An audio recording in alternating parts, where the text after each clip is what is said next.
Ladies and gentlemen, welcome back to another episode of Huge Mistakes You Are Making, where I review subscriber gameplay and I just point out mistakes that they have made and things that they could do better throughout the gameplay. So if you want me to review your gameplay, all you have to do, it's very simple, is just follow me on Twitter, 𝗧𝗘𝗥𝗏𝗏 on Twitter, link down below in the description. And once you get to my Twitter page, you will see this pinned tweet right here. It says, if you want me to review your Cold War gameplay, reply to this tweet below with your links. It's easier for me to have them all in one place. Thanks. So that means don't DM me, because it's just going to be an absolute pain to be able to go through all of them one by one when I can just have it all in one spot. So in the last episode, we left off on around December 17th, and I'm going through these by the order that I do receive them so that I can be fair with everybody's submission. So please be as patient as possible with me as I go through these submissions. So how you know if I went through yours is if I already gave it a heart. So that means I already saw this guy's gameplay, and now I'm looking for the next one. I saw his. So the last video that we saw was a submission on December 17th, and December 20th is the next one here. So let's go ahead and check it out. All right, and before we start this review, make sure to leave your comments down below throughout watching the gameplay on things that I may have missed that this particular person can do to improve. And we're playing on Nuketown here. Unfortunately, Nuketown is mostly about keeping the enemies at bay in their spawn, because if they spawn trap you, that's pretty much it. You've heard me say this so many times. I apologize for the quality if it's really blurry. That's just YouTube's part, and the video is only available in 720p. Okay, so he's getting shot from the outside. A good thing to do would be to retreat. So he's taking a different look here at an angle. He's getting shot. It's a good idea. I don't know what that was. Was that a frag? So, okay, one thing I do want to point out that he's doing good is the fact that he's taking different angles. Okay, hold on. Let me pause it here. Slow it down a little bit. So, in the beginning, he was getting shot at from, you know, wherever he was. So, he was getting shot at here. So, the first thing he does is he throws that grenade, which is a good idea to fend off the enemy, and then he goes upstairs for a different vantage point at exactly where he was being shot at. So I just want to clarify, by the way, that just because this is a series on how to improve your gameplay doesn't mean that these players are quote-unquote, you know, terrible at the game. You know, I'm gonna point out some things that they're doing good, because there are gonna be people who are watching this video who will be able to absorb the kind of information that I'm talking about and apply it to their own game. So just want to point that out. You know, just because I say he's doing a lot of good things doesn't mean that this is a video that's not worth reviewing. So I just want to make that clear. So, like I said, he is doing a good job of just trying to find different angles to shoot his opponents. He seems to be doing a really good job of avoiding confrontation in gunfights that he might particularly lose. So again, he's going up top for a better vantage point. Okay, I don't know about this. Yeah, all right. So this is definitely something. So at this point, I definitely would not have jumped out of the window. Now, it seemed kind of pointless to me, the fact that he ran back into the house only to just literally jump back out. Now, if he had been a little bit more patient and took a look at what is going on out there before moving out of the window, then he could have made a better educated decision on what to do moving forward. Because jumping out here while there's a whole bunch of enemies out here on the minimap is not a good idea. You're just going to get destroyed and outnumbered. And another indicator of, you know, how safe it would be to move out of an area would be to look at where your teammates are at. So I say this all the time, is use your teammates as information on where to move around in the map. So as you can see, all his teammates are here. I know it's really blurry, you're just gonna have to bear with me, but it's blue. His triangles are blue, so that's his teammates. Now all of them are right here. So it only leaves one question. Where are the enemies? The enemies are going to be directly in this area. So what the enemies are doing right now is that they are gatekeeping his teammates from moving forward, and that's why they're all over here in this general area. So it just makes sense that if your teammates are here, moving out into this area is going to be very, very risky, and this is the result of that right here. And I felt like this move was just made too quickly. And see what I'm saying right there? There was a guy that was hiding behind the bus and he was getting shot at. So now what the opponents are doing is that they're moving into his spawn and they're potentially just trying to spawn trap them. So when you're playing against aggressive opponents such as what you see here in front of us, you have to play a little bit more reserved, which is kind of what this guy is doing.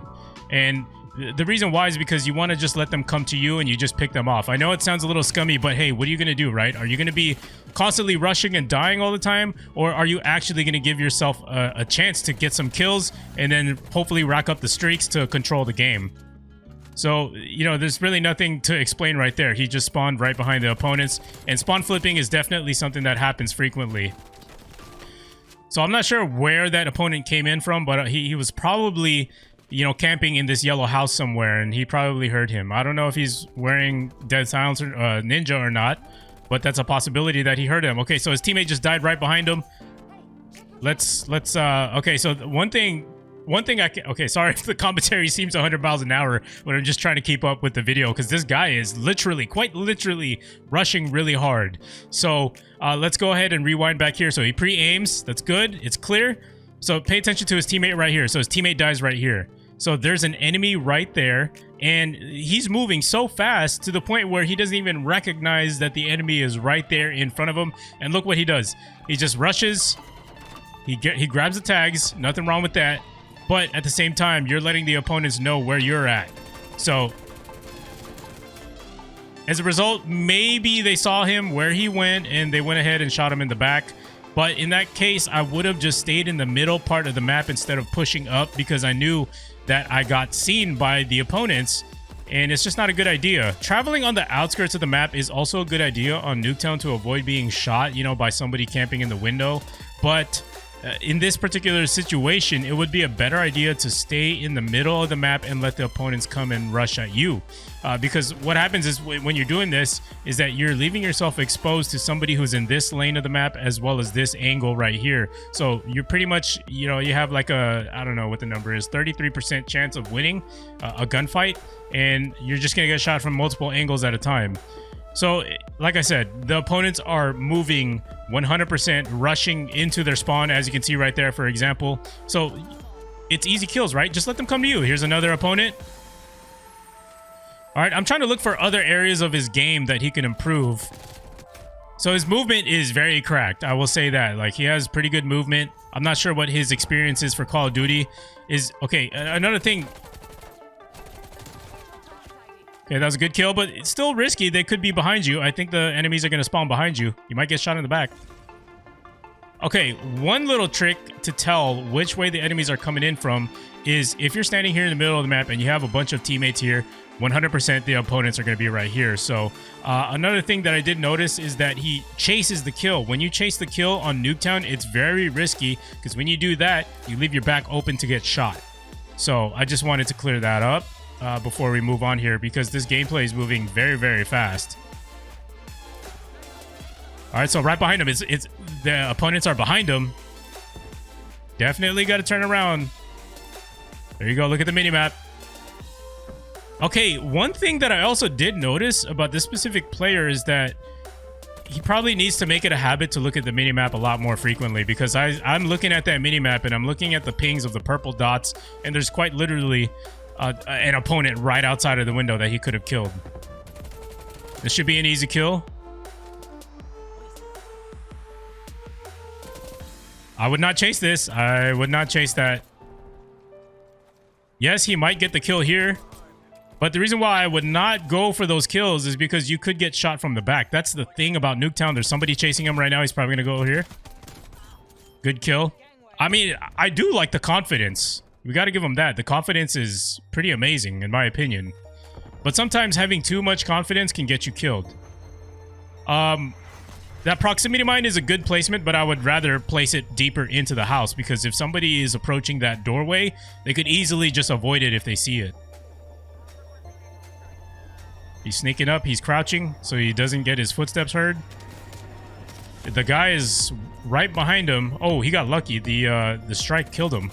Airstrike, whatever that was. This should be another one. I would run. Haul it, haul it. Nope. Okay, actually, in that point, there's nothing you can do. I mean, you just ran into somebody who was standing in a corner who happened to be there. I didn't even see him at first, so that was my bad. For sure, place it in the middle. There you go. Hopefully, he will get some kills of some opponents that are trying to advance in front of the map. Okay, looking at the minimap here, there's somebody coming in. I'm not sure what this is. He said need a ride. All right, that was a good kill. Somebody coming in.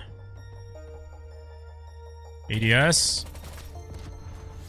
Okay, is he running a suppressor? Is he? Because I was going to say, it's not a good idea to just shoot at somebody just because you see him. You want to shoot and fire when you have a clear shot. Because if you miss your shot and you're not running a suppressor, they're going to know where you're at. But that's just me. That's just me as a player. That's what I would do. Yeah, playing too aggressive is definitely going to get you killed. So another thing I want to clarify is, yes, I may be suggesting all of these, different things, but, just know it's in the best interest of the person who submitted this gameplay. Obviously, there's a reason for that, because they want to hear what my opinions are. So don't think that I think I'm a know-it-all or something. I'm just speaking from experience. I've been playing Call of Duty for probably longer than a lot of you guys have lived your lives. I'm just kidding. But yeah, that's just where I'm coming from, man. It's all good intentions. So I do like the fact that he keeps going up for a good vantage point. See, this is what happens when you get a good vantage point. You get to see a clear view of who's around you and what lines of sight and pathways are open and safe to push. Yeah, one thing I'm just noticing is that he's just being way too aggressive with his gameplay. Maybe he's been using that code turbo for some G Fuel. You never know. I mean, this is the kind of effect it has on your gameplay. So I did see a hit marker for Flak Jacket. Wow, impressive. Nice little double kill, man. You gotta love that.